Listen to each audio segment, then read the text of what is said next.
Енді ең қызық келейін деп тұр. Мынау бірігу мәселесі неге бірігіп кетті деп, оны бөлек бейне қойып. Жарты сағаттық жаңағы роль. Хасен Қожахмет, Жасарал Қонышалин, сіз осыны бөлек талқылайық нақты. Себебі бұл өте маңызды.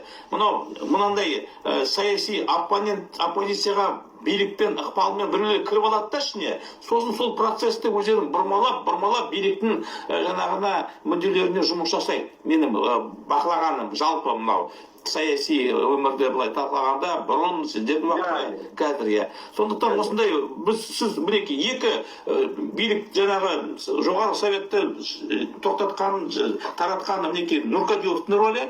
Нұркадилов Назарбаевтың мүддесіне жұмыс жасады да, ол кешірім сұрады, сұрмады ол. Какая разница? Ондай адамдарды жазалау керек, 20 жылға соттау керек, не атып өлтіру керек, халық мүддесін сатқасын. Ол кешірім не керегі бар? Екінші, Назарбаев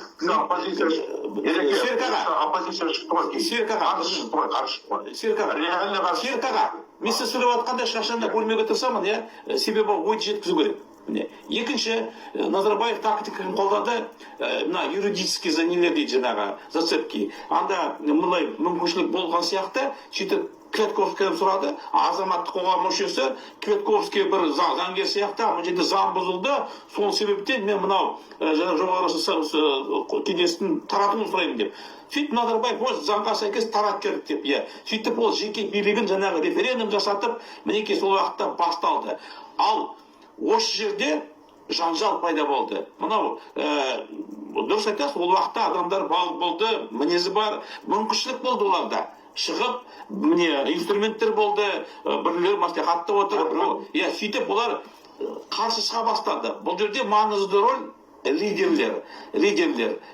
Ол бірінші жаңағы номенклатура бар, Заманбектер сияқты ішіне жүрген Алтынбек Сәрсенбаев мына жүйеге кіргендер, біреу министр болып жатыр, біреу жаңағы депутат, ал оның сыртында мінекей жаңадан құрылып жатқан азаматтық мінекей қоғам, гражданское общество, соның ішінде мінекей Азат қозғалысы, 90 қозғалысы, республиканская партия деп, ал бұлар өз-өзінен тумайды ғой, тұлғалар бар. Міне сол тұлғалары шынайы ниеттері қандай болды, және қандай роль атқарып кетті.